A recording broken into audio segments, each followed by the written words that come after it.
Assalamualaikum warahmatullahi wabarakatuh. Anda rindu mendengarkan kajian-kajian dari ustadz-ustadz kita dari Aceh? Kunjungi channel YouTube Maulizul Akbar NAD. Subscribe, like, share, komen.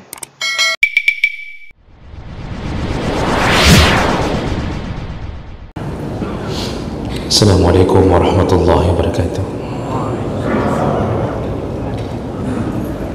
Innal hamdalillah nasta'inuhu wa nastaghfiruh wa na'udzu bihi min shururi anfusina wa min sayyiati a'malina man yahdihillahu fala mudilla lahu wa man yudlil fala hadiya lahu. Asyhadu an la ilaha illallah wahdahu la syarika lahu wa asyhadu anna Muhammadan 'abduhu wa rasuluhul karim. Allahumma salli wa sallim ala nabiyyina al-Mustafa Muhammadin wa ala alihi wa ashabihi ajma'in. Amma ba'd.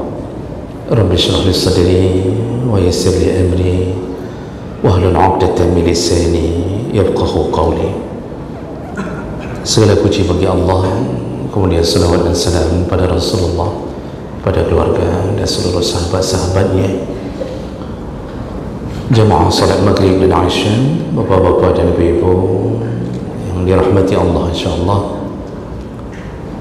Kita masih membahas tentang fadilah atau keutamaan menjadi umat Muhammad sallallahu alaihi wasallam. Di pertemuan yang lalu kita sedang membicarakan tentang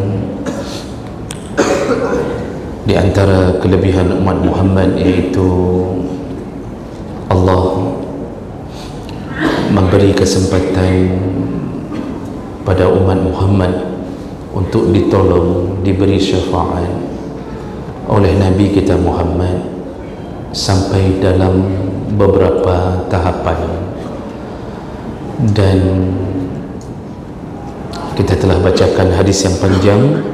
Nabi diizinkan memberi syafaat kepada umatnya yang telah dimasukkan ke dalam neraka dan telah mengalami siksa. Mereka dikeluarkan oleh Rasulullah dengan izin Allah sampai sekecil-kecilnya amal, maka menjadi alasan dan penyebab untuk dikeluarkan dari neraka. Rasulullah SAW telah menyebutkan dalam beberapa riwayat bahawa semuanya akan selesai diangkat dengan izin Allah. Semuanya umat Muhammad akan dihabiskan dari neraka, semuanya.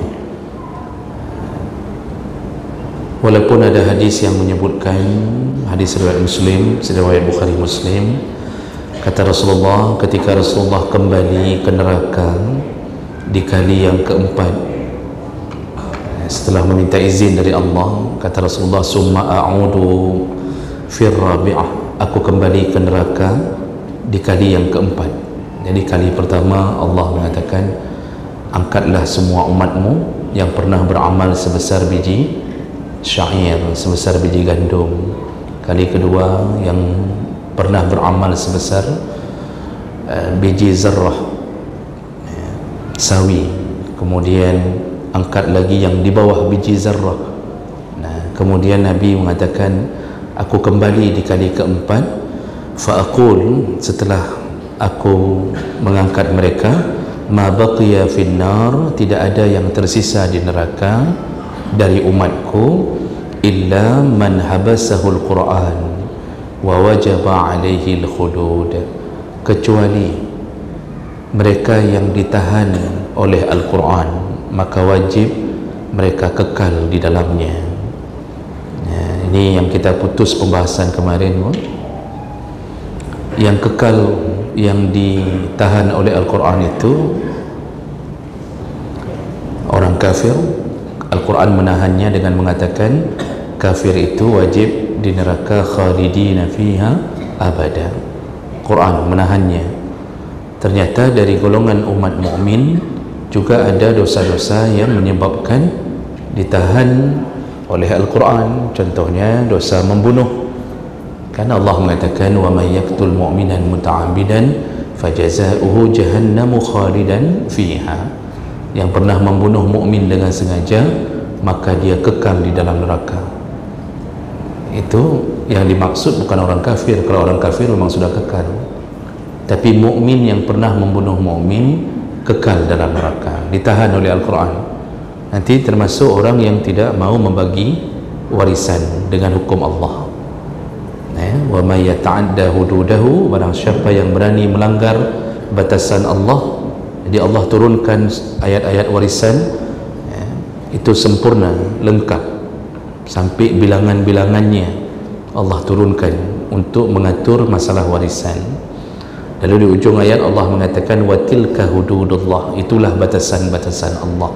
Siapa yang berani melanggar batasan ini, maksudnya sengaja enggak bagi warisan.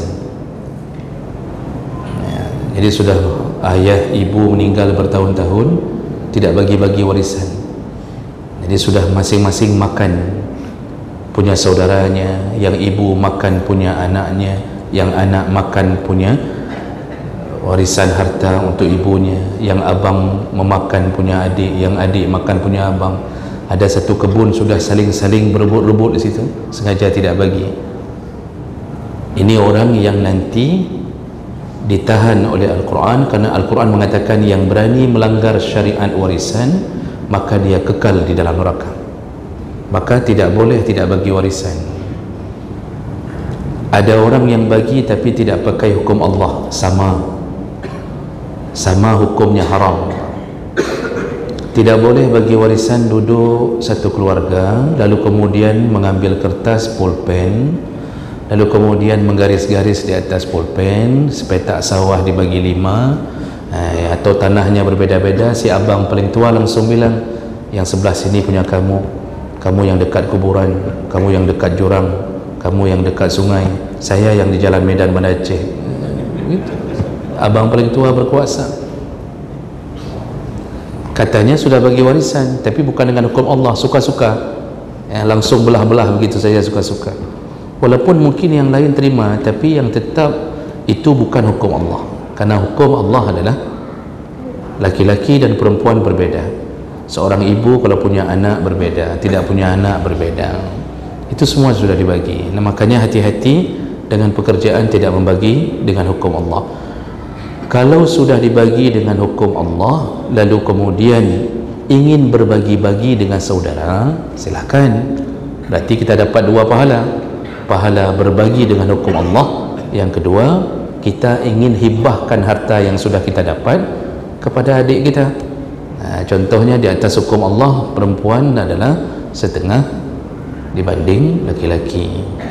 Tapi karena kita tahu si adik perempuan inilah yang membawa ayah ke rumah sakit, merawat sampai mencebok kotorannya, dialah yang tinggal di rumah, dialah yang paling setia di saat yang laki-laki cari nafkah kemana-mana, tetap hukum Allah wajib dijalankan. Nah, si abang ini kalau sudah bagi dengan hukum Allah, lalu dia mulai menghibahkan harta, di situ baru boleh musyawarah. Jadi setelah tahu hak masing-masing, baru si abang mengatakan, hak saya dari 100 juta, 50 juta saya hibahkan untuk adik yang perempuan. Silahkan, dapat 2 kali lipat pahala. Yang jangan dari awal kita buang hukum Allah. Ini termasuk yang ditahan Al-Quran. Nah, jadi orang-orang ini yang Nabi maksudkan, semua ku angkat dari umatku dari neraka kecuali yang ditahan Quran. Jadi mereka itu kekalnya sama seperti, hampir sama seperti orang kafir. Kapan mereka bisa bebas? Kesempatan terakhir ketika Allah beri izin kepada Nabi, yaitu kalimah yang menyebutkan ketika Allah mengatakan, Muhammad, angkat semua umatmu yang di dalam hatinya ada kalimah la ilaha illallah. Di situ ni baru ni kelompok-kelompok ini baru terangkat dari neraka. Itu sudah hampir kekal seperti orang kafir. Bisa jadi Masya Allah ratusan ribu tahun, jutaan tahun. Maka jangan coba-coba membuat amalan yang dosanya telah dipatenkan oleh Al-Quran kekal di dalam neraka. Ini orang hari ini suka-suka membunuh sama mukmin. Begitu dapat fitnah langsung bunuh. Berhati-hatilah dengan urusan-urusan seperti ini. Baik, dan itu perjuangan Nabi menyelamatkan kita dengan izin Allah sampai habis dari neraka umat Muhammad sallallahu alaihi wasallam. Masih ada tersisa satu syafaat Nabi. Syafaat Nabi yang tersisa berikutnya adalah syafaat kepada Abu Talib. Jadi sebenarnya orang kafir itu tidak boleh diberikan syafaat. Satu-satunya dalil yang menyebutkan ada orang kafir yang diberikan syafaat oleh Allah melalui Nabi adalah syafaat Nabi kepada pamannya Abu Talib. Berdasarkan hadis dari Ibnu Abbas,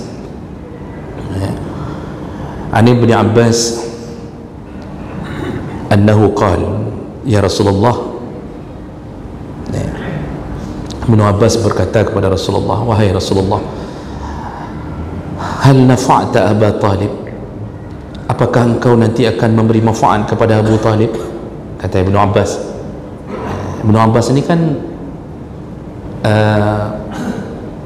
sepupunya Nabi, dari paman yang lain, dari anak yang lain, yaitu Al-Abbas. Sedangkan Abu Talib dan Abbas itu kan saudara satu ayah. Jadi Ibnu Abbas bertanya ke Nabi, ya Rasulullah, apakah nanti engkau akan memberi manfaat kepada Abu Talib, yaitu paman kita, bisyai'in, dengan sesuatu, fa innahu kana yahutaka wa yaghdabu laka, bukankah dia dulu yang telah membelamu, dia yang telah menjagamu dan memenuhi semua keperluanmu, wa yaghdabu laka, dan dia marah kalau ada orang yang mencoba mengganggumu. Itu kata Ibnu Abbas. Jadi Ibnu Abbas melaporkan tentang kebaikan Abu Talib kepada keponakannya Muhammad sallallahu alaihi wasallam. Jadi memang dalam sejarah Abu Talib yang paling kuat membela Nabi. Sebelum jadi Nabi dipelihara, kan Nabi memelihara, menggembala kambing milik Abu Talib. Itu pun disuruh oleh Abu Talib sekedar untuk menjaga nafkah terhadap Nabi sallallahu alaihi wasallam. Dalam riwayat disebutkan Nabi sebenarnya enggak disuruh menggembala kambing oleh Abu Talib, karena Abu Talib sayang sekali kepada Muhammad. Dari kecil sudah jujur sekali, baik sekali orangnya. Cuma Nabi ini dalam sejarah, dalam Sirah Nawawiyah disebutkan, termasuk yang karangan Sa'id Ramadan Al-Buti, itu disebutkan Nabi masa kecilnya dipelihara oleh pamannya, beliau tidak merasa nyaman kalau beliau hanya makan, numpang makan saja. Jadi memelihara kambing itu keinginan Nabi sendiri untuk membalas jasa Abu Talib. Makanya beliau yang minta, biarkan paman saya yang pelihara, saya yang gembala kambing-kambing itu. Itu dalam sejarah disebutkan begitu. Jadi Abu Talib ini sayang sekali. Sebelum kenabian beliau memelihara, setelah kenabian, walaupun beliau akhirnya enggak masuk Islam, beliau mati dalam keadaan kafir, tapi beliau pantang melihat Nabi dimusuhi, dicoba-coba untuk menggertak Nabi. Beliaulah yang maju. Makanya Abu Jahal, Abu Lahab itu tidak terlalu berani, karena backingnya Rasulullah itu di awal-awal kenabian itu Abu Talib. Sayangnya Abu Talib karena gengsinya sebagai tuha-pet di tempat itu membuat dia akhirnya tidak mau masuk Islam. Kan sejarahnya ketika mau meninggal dikelilingi oleh Abu Jahal dari kakak, dikelilingi oleh Abu Jahal di kakak dan kawan-kawan. Nabi Muhammad datang untuk menyelamatkan akidah pamannya, dihalang oleh Abu Jahal dari depan pintu rumah Abu Talib, enggak dikasih masuk. Jadi mereka duduknya di depan pintu. Abu Jahal tu duduk di depan pintu, Nabi Muhammad enggak dikasih masuk untuk melihat Abu Talib yang sedang sakit keras. Dari luar pintu Nabi Muhammad mengatakan, ya ammi, wahai pamanku, qul la ilaha illallah, sebutkanlah la ilaha illallah. Abu Talib dengar. Lalu Abu Jahal yang mengatakan, wahai Abu Talib, bukankah engkau pemimpin kami? Tidak malukah engkau kalau mengikuti agama Muhammad? Ini agama nenek moyang kita, engkau orang tua kami. Di situ kan Abu Jahal mengatakan, engkau tu haput kami, engkau tu harapan kami, engkaulah yang masuk ke dalam begini. Abu Talib sebenarnya dalam riwayat yang beliau sebutkan, disebutkan oleh para ulama kalimat beliau melalui bentuk syair, beliau itu sudah mengetahui kebenaran Islam, tapi karena posisinya sebagai pejabat, akhirnya beliau nggak bisa terima karena menjaga kedudukan beliau. Bahkan banyak orang-orang gitu sekarang tu, karena jabatan dia hinakan agama, begitu diberi kursi menjadi staf ahli, kemudian bicara di gereja, mengatakan bahawa begini dibelanya agama lain, demi persatuan Islam dia jelek-jelekkan. Walaupun di kepala ni ada serban selalu menempel, tapi demi jabatan dia hinakan agama. Nah begitu sekarang. Maka Abu Talib telah melakukan itu. Maka Ibnu Abbas bertanya ke Nabi, ya Rasulullah, tidakkah ada syafaat darimu nanti? Apakah engkau akan membela paman itu nanti yang telah membelamu? Apa kata Nabi? Naam, ada, kata Nabi, ada, yaitu huwa fi dhahdah bin nar walaula ana lakana fid darkil asfali minan nar. Abu Talib itu, kata Nabi, nanti di akhirat Allah letakkan beliau di tepian neraka. Jadi dhahdah min nar itu ketika neraka berbuih, ketika neraka mendidih, keluar butiran-butiran didihan itu yang mengenai kaki Abu Talib. Jadi ketika mendidih seperti air laut yang pasang, air laut itulah yang mendekati kaki Abu Talib. Jadi neraka itu hanya membakar kakinya Abu Talib. Nah, kata Nabi, laula ana, seandainya bukan karena aku meminta kepada Allah, sungguh Abu Talib itu adalah fid darkil asfali minan nar, dia akan dimasukkan ke dalam neraka yang paling dalam, karena aku yang meminta kepada Allah, kata Nabi. Nah, ini hadis riwayat Muslim dengan derajat yang sahih. Dalam hadis yang lain, Nabi SAW menyebutkan dari Abi Sa'id Al-Khudri radhiyallahu anhu, annahu sami'a an-nabi SAW, Abu Sa'id pernah mendengarkan Nabi SAW tentang Nabi menyebut tentang pamannya atau nasib pamannya. Faqal la'allahu tanfa'uhu syafa'ati yaumal qiyamah, Abu Talib akan mendapatkan syafaatku di hari kiamat nanti. Fayaj'alu fi dhahdah min nar, maka Abu Talib hanya akan mendapatkan tetesan didihan dari api neraka. Jadi dia berdiri di pantainya neraka, artinya neraka itu tidak ada pantai, tapi ketika mendidih airnya mengalir ke kaki Abu Talib.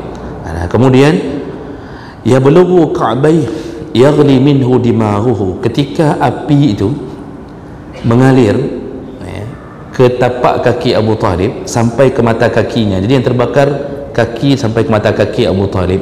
Ketika api itu sampai ke mata kakinya, maka mendidihlah dimaghuhu, mendidihlah otak Abu Talib. Jadi mendidih otaknya Abu Talib setiap kali terbakar kakinya oleh serpihan neraka itu, mendidihlah otaknya.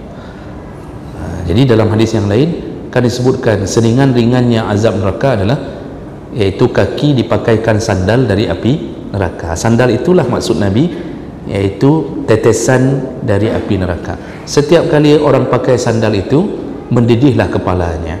Yang terbakar kaki, yang mendidih kepala. Dan orang itu mengira bahawa itu sedahsyat-dahsyatnya azab. Orang yang mendapatkan itu mengira sedahsyat-dahsyatnya azab, padahal itu seringan-ringannya azab. Bapak Ibu yang Allah muliakan, ini semua pengkhususan Nabi kepada satu-satunya orang kafir yang mendapatkan syafaat dari Nabi. Saya mencoba mencari tahu kenapa cuma Abu Talib. Bagaimana nasib ayah dan ibu Nabi? Tidak ada dalil yang menyebutkan Nabi memberi syafaat kepada ayah dan ibunya. Ini memang lebih cenderung karena Abu Talib mendapatkan masa kenabian. Jadi beliau ini sempat membela Nabi sebelum kenabian, dan ketika Nabi berjuang untuk menegakkan Islam, beliau sempat berjuang untuk membela Nabi dalam keislamannya. Jadi ini syafaat ini berlaku ke Abu Talib karena Abu Talib menolong Nabi di dalam menegakkan Islam. Jadi ada hubungan dengan agama, iaitu Islam. Wallahu alam, saya tidak mendapatkan dalil tentang Nabi memberi syafaat kepada ayah dan ibunya. Karena masalah ayah dan ibu Nabi itu memang khilaf di antara para ulama. Memang dalil benar menyebutkan bahawa ketika Nabi meminta izin untuk mendoakan ibunya, Allah melarang. Lalu Nabi meminta izin menziarahi ibunya, menziarahi kuburan ibunya, Allah persilakan, tapi doakan jangan, kata Allah. Lalu kemudian tentang ayahnya, Rasulullah pernah mengatakan kepada seseorang, ayahmu dalam neraka. Lalu setelah orang itu bersedih mendengarkan berita itu, dia pergi, lalu dia panggil kembali, Nabi memanggil kembali orang itu, mengatakan, ayahku juga dalam neraka. Nah, ini dalilnya memang begitu, Pak. Namun para ulama mencoba untuk mensyarah dengan husnudzan, karena ini ayah dan ibu Nabi. Sebahagian besar ulama mensyarah hadis ini dengan husnudzan, mengatakan bahawa ayah ibu Nabi hidup dalam masa fatrah. Fatrah itu masa tidak ada Nabi, karena dari Nabi Isa sampai ke Nabi Muhammad itu 600 tahun tidak ada kenabian. Jadi bisa jadi tidak ada yang membawa risalah ke situ. Wallahu a'lam. Itu husnudzan kita kepada ayah dan ibu Nabi. Mudah-mudahan Allah selamatkan, mudah-mudahan Allah selamatkan. Namun walaupun begitu, jujurnya kita pun tidak bisa mengelak kalau Allah telah menentukan bahagian daripada kekafiran. Kalau seandainya itu kan di Madinah, di Mekah kan ada Yahudi, ada Nasrani, berarti ada ajaran sebelumnya, ada ajaran sebelumnya. Nah, kalaupun dianggap masuk ke dalam dunia kekafiran, bisa saja orang-orang yang hidup di masa jahiliyah ini tidak mengikuti ajaran Nabi Isa setelah sampai ke mereka. Buktinya orang Nasrani ada di Madinah dan ada di Mekah. Kan waktu Nabi dibawa oleh Abu Talib, yang dia jumpai kan pendeta yang melihat tanda khusus pada pundak Nabi. Dan ini kan pendeta ini, rahib ini, itu beriman dengan Nabi Allah Isa alaihi salam. Berarti ada yang beriman, wallahu alam. Tapi pada intinya memang tidak perlu kita populerkan masalah ayah Nabi dalam neraka, ibu Nabi dalam neraka, walaupun hadis-hadis memang sepertinya begitu, wallahu alam. Husnudzan kita bangun karena menyangkut dengan kemuliaan Nabi sallallahu alaihi wasallam, dan itu bisa menjadi sebuah kehinaan di saat orang kafir akan mengatakan, apa Nabi kalian orang tuanya saja dalam neraka, sedangkan mereka membangga-banggakan Yesus dengan Bunda Maria yang mereka agung-agungkan menjadi ibunya Tuhan. Maka ini keadaan kenapa hanya Abu Talib yang mendapatkan syafaat. Tidak ada dalil yang menyebutkan Nabi memberi syafaat pada ayah dan ibunya. Begitulah perjuangan Nabi sallallahu alaihi wasallam menolong umat sampai selesai. Bapak Ibu yang Allah muliakan,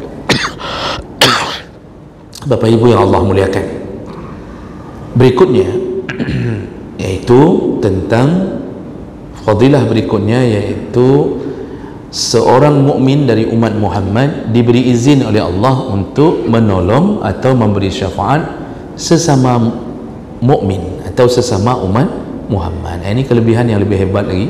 Nabi menolong, ternyata kita pun sama kita diberi kesempatan untuk saling menolong.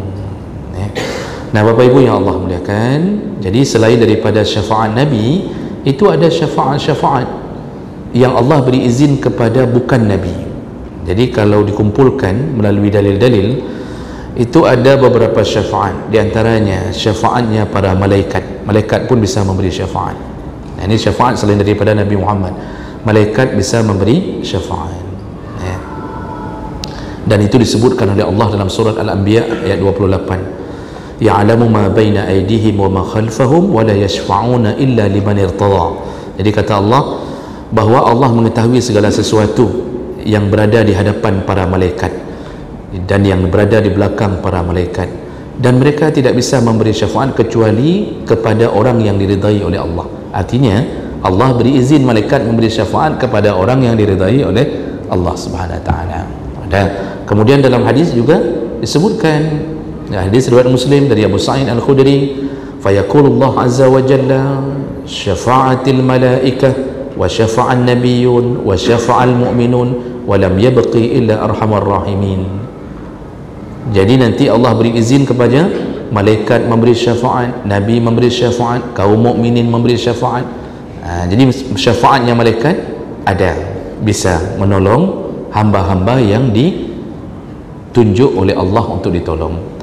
Nah, kedua, syafaat selain daripada Nabi sesama kita, iaitu sesama umat Muhammad, iaitu syafaat sahabat yang saleh. Ini Pak, inilah keberuntungan kita yang sama-sama berteman dengan orang-orang saleh. Orang saleh itu orang yang dekat dengan Allah, takwa. Tidak mesti lulusan pesantren, tidak mesti ustaz. Jadi jangan berfikir orang saleh itu ustaz, lulusan pesantren. Tidak. Allah bisa menitipkan hidayah pada anak SMA yang enggak pernah masuk pesantren. Bahkan kadang-kadang yang kita sedihkan, 6 tahun di pesantren, pulang pesantren 6 tahun, subuh pun tak salat. Tapi yang hidup bersama ayah ibunya, masuk SD, SMP, SMA, terdidik dengan baik, malah dia yang menjaga-jaga agama ini. Dia belajar cuma dari lokal ke lokal, ya, sore datang ke masjid, belajar ini, malah dia lebih taat. Jadi hidayah itu tidak mesti, cuma pesantren menjadi salah satu wadah untuk mendekatkan hamba kepada Allah, walaupun enggak semuanya berhasil. Buktinya banyak juga yang enggak berhasil, dan buktinya teman-teman kita juga banyak yang bukan lulusan pesantren lebih taat daripada yang di pesantren. Jadi orang saleh itu bersahabatlah dengan mereka dengan kategori dia takwa, orangnya dekat dengan Allah, dipenuhi dengan iman, kejujurannya nampak, rasa takut ke Allah nampak. Ciri-cirinya pada amal salehnya, kalau kita berteman dengan mereka lalu sama-sama membangun, berjuang menegakkan amal-amal saleh di dunia ini, kita tertolong oleh sahabat kita. Ini hadis panjang dari Abu Sa'id Al-Khudri yang menyebutkan tentang pertolongan sesama mukmin. Jadi setelah Allah menyebutkan tentang dahsyatnya meniti titian sirat, kan disebutkan dalam hadis ini juga disebutkan, jadi disuruh meniti titian sirat. Di bawah titian sirat itu neraka, apinya menjulang tinggi untuk menarik-narik orang yang sedang berjalan, yang haknya masuk neraka. Lalu di antara tepian kiri kanan itu ada pedang-pedang, ya, ada pohon yang berduri seperti pedang-pedang yang melibas orang-orang yang meniti titian sirat, kata Nabi.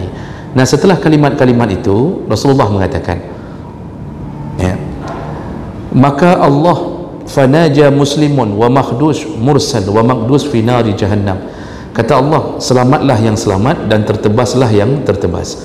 Hatta iza khalasal mu'minun minan nar fa wallazi biyadihi ma minkum min ahadin bi ashaddi munasyadah lillah fi istiqsa' al-haq minal mu'minin lillah yaumal qiyamah. Kata Nabi, setelah selesai semuanya, yang masuk neraka masuk neraka, yang masuk surga masuk surga, setelah meniti titian sirat, lalu demi jiwa Allah di tanganku, demi jiwaku di tangan Allah, kata Nabi, ma minkum min ahadin, nanti kalian ini, kata Rasulullah kepada sahabat, maksud kalian semua kalian yang mukmin wahai umatku, kalian bi asyaddi munasyadah, benar-benar kalian berjuang untuk memohon kepada Allah menyelamatkan saudara kalian, menyelamatkan sahabat-sahabat kalian di hari kiamat. Jadi pertolongan selain Nabi, sahabat kita yang berjuang. Nanti kita akan bertanya sama kita, mana fulan ya Allah, kenapa engkau enggak berada di surga ya Allah, mana fulan? Disitulah mulai Nabi menggambarkan keadaan. Jadi mereka nanti hari kiamat itu mereka berjuang li ikhwanihimul ladzina fin nar, semua saudara-saudaranya, sahabat-sahabatnya yang masuk neraka, mereka akan tanya kepada Allah, yaqulun, lalu setelah mereka tahu bahawa sahabatnya dalam neraka, yaqulun, mereka berkata, Rabbana kanu yasumuna ma'ana, dulu di dunia kami berpuasa sama-sama. Jadi mereka mulai mengandalkan, dulu pernah kami puasa walaupun dia makan riba, tapi kami puasa sama-sama. Walaupun dia sekali-sekali begini, tapi kami puasa, kami buka puasa bersama begini. Wa yusallun, kami juga dulu sama-sama salat. Saya lihat wajahnya selalu di dalam masjid, walaupun setelah keluar masjid kadang-kadang sepeda hilang satu dari tangan dia, tapi dia ada salat. Ya Allah, kami dulu salat bersama. Wa yahujjun, kami sama-sama haji, kami sama-sama umrah. Mulai mereka mengeluarkan semua apa yang bisa dibela sahabat. Inilah sahabat yang saleh. Maka Bapak Ibu yang Allah muliakan, ketika Allah mendengarkan demo itu, jadi istilahnya mereka berdemo di hadapan Allah untuk meminta sahabatnya dikeluarkan dari neraka. Fayaqul, lalu Allah berkata, fayaqulu lahum akhriju man araftum, baik kata Allah, keluarkanlah dari neraka siapa yang kalian inginkan dari sahabat kalian. Ini ada sambungan lagi hadisnya.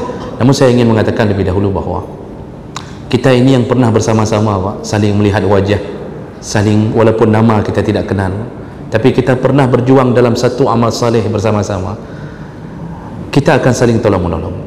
Makanya kan ada kalimat paling masyhur dari Ibnul Jauzi ketika mengajarkan murid-muridnya, wahai murid-muridku, kalau engkau nanti di hari kiamat tidak melihatku di surga, tanyakanlah ke Allah. Tanyakanlah ke Allah, seandainya aku menjadi penduduk neraka, selamatkanlah aku. Begitu. Itu bukan bermaksud bahawa kita ini pesimis, tapi itu tawadhu'nya Ibnu Jauzi. Beliau ulama besar.